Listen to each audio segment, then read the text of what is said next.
this holding pen, then, until the carpenter finishes his little gift for you. Let's see, a standard issue cross should do quite well, don't you think?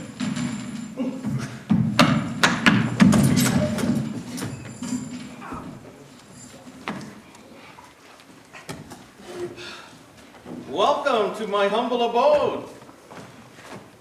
Do you like the hard iron bars for windows? The dirt floor packed hard by hundreds of shackled feet? May I ask, what brings you two gentlemen calling today? Fool! How can you make jokes when you know full well our next stop will be Golgotha? Joke? Why not? The reality of crucifixion will hit quickly enough. Allow me, if you will, a few last moments of optimism. Yes. Optimism.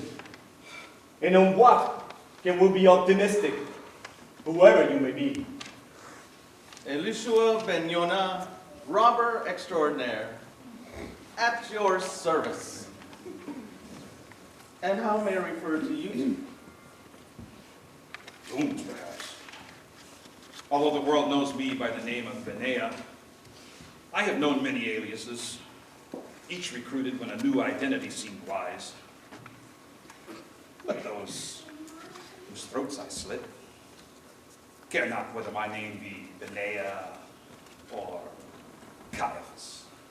Ah, and a fine humor you have as well, may I declare.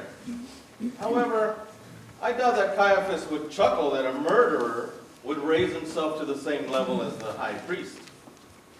But, yes, doomed we are, no doubting that. And you, sir? My name is Ishmael. Like Vianney was found guilty of robbery. You will die. You two mind keeping your humor and observations to yourself? Allow me to make what I can in my last few minutes.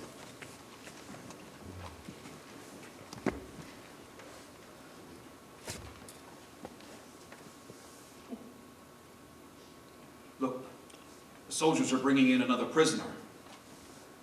I wonder what he has done. Done? And since when does anyone need to have done anything in this godforsaken town to be brought to trial? Vianney, one could hardly count neither of us as innocent. We're worthy our penalty. Yet, he up there does not look the ruffian. Whether worthy or whether not, makes no matter. Should Pilate decide to exercise ius gladii at his whim, all it costs them is a handful of nails. He is gladii. Oh, yes. Pilate does take delight in his power to pronounce the death penalty. But look at this crowd. Not only will that poor fool be crucified, he's been made into a laughing stock by all of them. Yes, Roman soldier and Jew alike, all making the poor fool the butt of their cruel and ugly jokes. Strange. Strange how barbarism has made friends and cohorts of those who would otherwise gladly slit each other's throats. Look at the crowd again. Look at the crowd. They have placed a purple robe around his shoulders, twisted thorns into kind of a crown. Why do they do this? Who is the prisoner that they would bring in this fashion? Where have you been? Have you not heard of the self-proclaimed King of the Jews? The long-awaited Messiah? Jesus, the Christ? Oh, another Messiah declared. I had just traveled through Alexandria and Rome. And in either city, it seems there are those in every street corner pretending to be the true Messiah. In Alexandria, Rome, or any place else, yes, I could see this. For in those unenlightened areas, Anyone making a statement is likely to be heard. But here, in Jerusalem, I find that strange, bizarre. Vianney, these are strange and bizarre times. Our nation have waited in desperation to the point of frenzy for the Messiah long promised. You see how they mock him? Hatred for all he stands for. Why chase a universal hatred for the man? Why? Ishpan, hatred today, yes. But only a few days ago, all these same people, save those closely affiliated with the Sanhedrin, all, to a man, hailed his triumphant entry into the same city. Why? What has he done to make this change in their opinions? What has he done, you ask? What does any man need to do to change the hearts and minds of a leaderless people? Perhaps you haven't noticed. The scene out there is a mob. And mob rule knows no rational thought. Only a scheming instigator. Behold the instigator, Caiaphas, the chief priest. Tell me, why would the chief priest take interest in a delusional, self-appointed prophet? Perhaps for the same reason Pontius Pilate and Herod have such a tenuous relationship. And that would be? Jealousy! Jealousy, my good man. Caiaphas fears that another man's shadow should fall longer than his own, lest the gullible Jewish nation pick up and follow in his retinue. So, this Messiah has called the nation to rise up against authority? Rise up against authority? The opposite, actually. His teachings tell his followers to submit to authority, even to pray for their enemies. Delusional, I'll take it. Take care, do not confuse delusion with discernment. The man is no fool. He is a healer of sicknesses. I have even heard that he's raised people back from the dead. No, do not write him off as the fool. Caiaphas himself made that mistake early and has lived to rue his lack of judgment. I can't believe my eyes. The man's being treated worse than a mangy dog. Yet, he's looking at his tormentors without hatred, even with love. How? Why does he not react as all hunted animals do? Is he not a normal, ordinary human man? Ordinary? Human man? No, of course he is not. What? What then? Some God? Behold, the Son of the one true God. The Son of the one true God. What rubbish. Surely you don't for a moment expect us to believe that he is the Son of God. Yes, of course he is. That man before you is the Messiah. And after their gamesmanship, they're torturing him. He will be crucified this same day. No. Vianney, this time your ramblings has gone too far. We three, indeed, we put to death. This man cannot. Each has been tried today. And the law provides. The law provides. No sentence be carried out until the day following. And you will know that tomorrow being a holiday, no execution will be carried out. The men will have a few days to wait and see for whatever sentence is pronounced here. The law? Fool, who makes the law? Those who make the law can easily bend or break them to suit their whim. No, the Messiah will die today.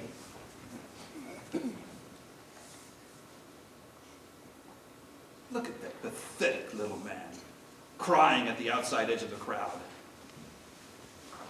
A supporter of your Messiah, I take it? Some good your friend's tears will do now, either for he or your Messiah. My friend, I think not. No friend of the Messiah either. Behold, the traitor, Judas Iscariot.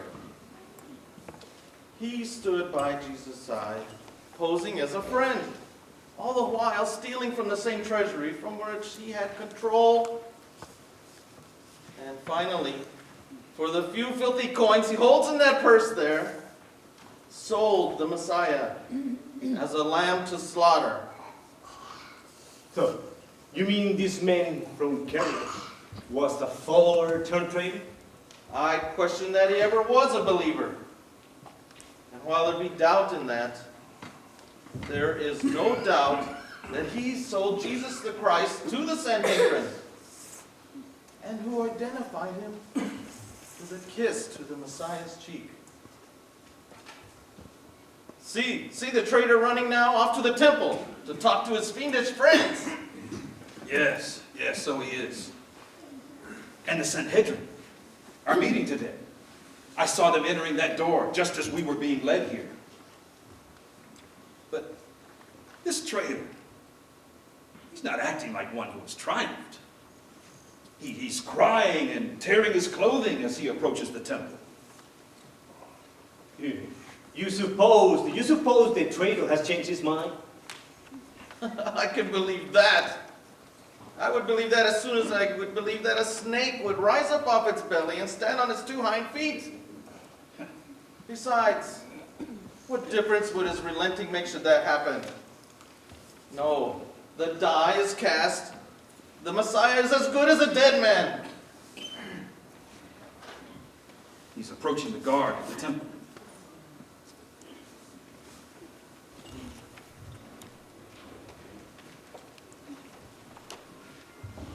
Please, I must talk to you. There's been a terrible mistake. You stop that noise. The Sanhedrin is meeting. You will be. The chief priest, the elders, I must see them. No one is allowed in there. I must see them before it's too late. I betrayed innocent blood. An innocent man is about to die. I have to stop them. God's the racket. What is happening out there? Did I not tell you we were not to be disturbed? I'll tell that person too. Sorry, Caiaphas. Sir, this man demands to see you and the rest. I must see you, Caiaphas, now before it's too late. An Oh, innocent- I Jude. must- What's your name? Ah, yes. Judas Iscariot. And just what brings you here again, Judas Iscariot? I thought our business had been concluded. You have received what you bargained for, the 30 pieces of silver. And as for us, why, we too are well satisfied with the transactions we made. Right, friends? But you don't understand. I was wrong. He is innocent. You wrong? Him innocent? Well, quite a change in thinking from 2 days ago. Remember Judas Iscariot. Remember how anxious you were then for his riddance? What then, man? You, Judas Iscariot, you have your wish, and we have our wish as well. Do we not, good friends of the Sanhedrin? But you don't understand. I was wrong. We were all wrong. He's... See here, my good man. Wrong you may be, wrong we are not. Even now as we speak, he is on his way. He who seems to enjoy his walk about the country. He is now on his final walk, up the hill to Calvary. Were we wrong? I think not. But that's just it. He mustn't die. We dare not murder the Son of God. Come here to me, you little weasel. Today has ended all talks of God. Now then, look into my face, you parasite, and listen to my every word. We shall hear no more talk of this Jesus, your dear friend. Yes, a dear friend of yours, was he not? Such a dear friend that you betrayed him, didn't you, you vermin? So don't try to impress me with your aspirations toward the 11th hour integrity. You have taken our money in payment for your deed. We have no more reason to have you around us. But see, here's your money. Every last coin. Count it. And just what we want with your money, your blood money, Judas Iscariot. Take it and go, you. No, I beg you, you must take it back. He mustn't die, he must not die. I've sinned, I've betrayed innocent blood. Well, well, Judas Iscariot, follower of this Jesus the Nazarene, the self-appointed Son of God. Dear friends of the Sanhedrin, do you hear the words of this Judas the disciple? He has sinned, he has sinned. Tell me, dear Judas Iscariot, what is that to us? That is your responsibility. But here, I beg you, here's your money. You fool. Caiaphas, as high priest, I must warn you, our laws prevent us from putting this money back in our treasury, since it is blood money. Dear Highness, my friend and father-in-law, as always you give good counsel. But may I suggest that we make a purchase with this money? Land, perhaps. Yes, yes, we could donate that land for some good cause. Perhaps as a burial ground for foreigners. Does not your neighbor Khalid have the potter's field which he wishes to sell? 30 silver coins. Yes. I am sure Khalid would be most pleased to accept that as payment. Have we agreed that? Yes. I agree. Enough time spent then. God, throw this fool out into the street. Please, See to please. it that he does not return. Don't let this happen! Don't let this happen! They wouldn't listen to me. I begged them and they wouldn't listen to me.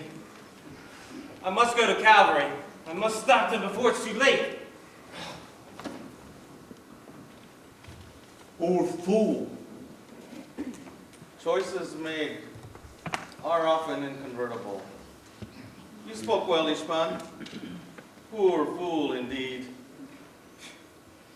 The man did what he had to do with the opportunity that fate gave to him. He is no different than I, than you. We took that which fate gave to us, and we did with it the best we could.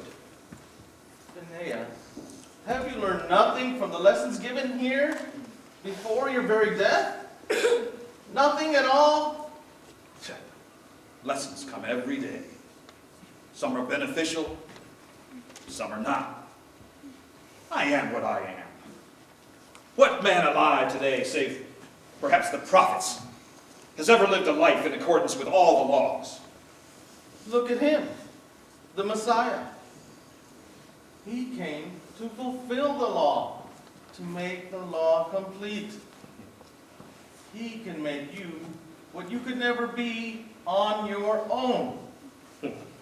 You talk to him as though you are a believer. A believer, Ishpan? Yes, of course I am a believer. What man could hear his message and not believe? Believers, messiahs. I, for one, have always lived life to the full, with the full acceptance that after life comes nothing. I have no quarrel with that. Your quarrel, then, will be that which you will have with the everlasting fires of hell. Rubbish. Whatever. Who is he standing there looking on? Him? Abraham the carpenter. He has just delivered his load of tree trunks for today's spectacle. Doesn't look that satisfied with his labor, doesn't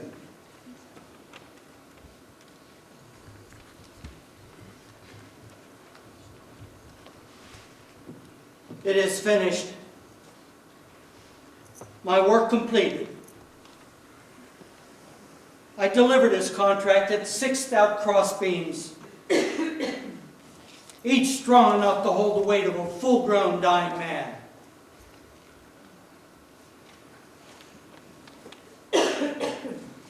I'm always satisfied to see a job completed. Pleased with the feeling of accomplishment and with the financial rewards as well. No reason to deny that. I am a carpenter, a fine carpenter, like my father and his father before him. Carpentry, a fine profession. I have made the things that the people of Jerusalem take for granted, like those on which they sit, or lie, or eat, sometimes those on which they die. Once delivered, I no longer think of these articles, or the people that pay me handsomely for supplying them. Should I worry about the thoughts or the character of the one seated on the chair I've made? Should I lie awake wondering if the meals served on my tables tonight were healthy and nourishing? Those thoughts are simply, to me, preposterous. I admit to feeling some discomfort when first the Roman guards gave me the task. But honestly, more than I chafe at the work, I chafe at having to perform services for the Romans, the overbearing fools. At any rate, the crimes committed by those who will surely die on my works of art were done in full knowledge that retribution would be swiftly and painfully accomplished. And further, Roman gold buys food like any other gold. Yet when I see my handiwork in the hillsides of Golgotha, great chills run throughout my body. What have I done? What have I done? Look, it's surely nothing to be ashamed of. I did my job, nothing more, nothing less. I did exactly as I was expected to do, and I did it well. Why then should it feel so strangely different this time? I see those three in the holding pen there, that they deserve their fate, I have no doubt. That one, Elisha, one of the most feared robbers in all the nation. No highway was safe by night or by day with the likes of him about. Yet I hear he had a miraculous conversion the other day. When that prisoner there entered Jerusalem some days ago, in fact, I hear it was in the letting down of his guard that allowed the Romans to capture Elisha. Nonetheless, who am I to judge whether the crimes committed by these men were sufficient to merit death on the cross? That weighty matter is Pilate's concern. My job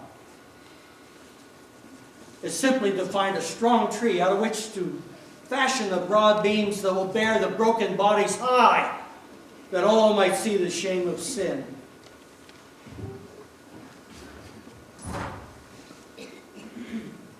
They say the Nazarene was a carpenter, a man like me.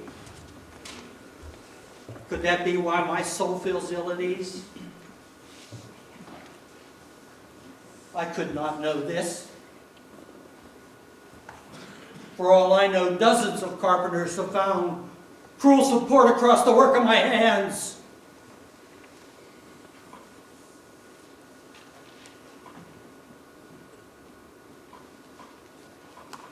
My hands. I've used my hands as likely he used his to make something out of nothing. With my hands, I've given new life to that which was dead. An ugly, useless old log became a chair on which a mom could sit and hold her child. With my hands, I've shaped and molded old pieces of wood until they became utilitarian tools, even works of art in use and on display in homes throughout the area.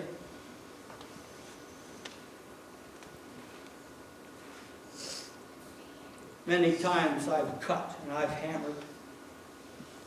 My hands, a hammer, a handful of nails fashioned great works.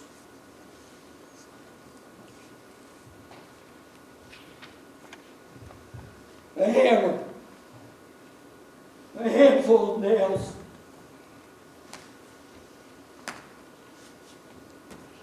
They hammer a nail through the hands of the crucified, you know.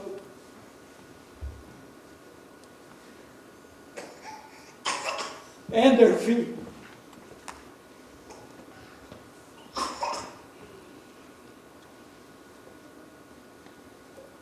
What am I to do? Is it not their choice to commit their crimes? I've not hung any man on any cross. It's their offense, not mine, that hangs them there.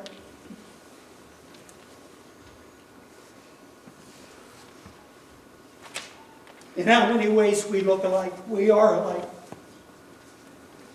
We practice the same trade, he and I. I'll go on with my craft while he hangs on my cross.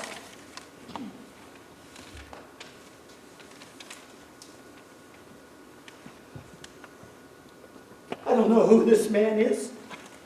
I don't know what he did to receive his punishment.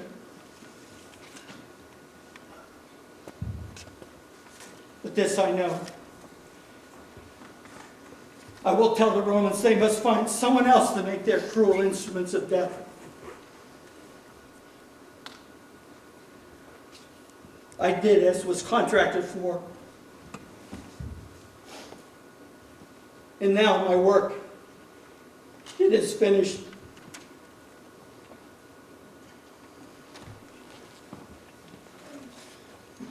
Poor man, crying. One thing about the Messiah, no one who encounters him comes away the same. Turned your soul into mush. Mush, perhaps, or perhaps into potter's clay. Clay, camel dung. Man will die without a soul of steel. Vianney, remember, in a few moments, we're going to be taken away to die.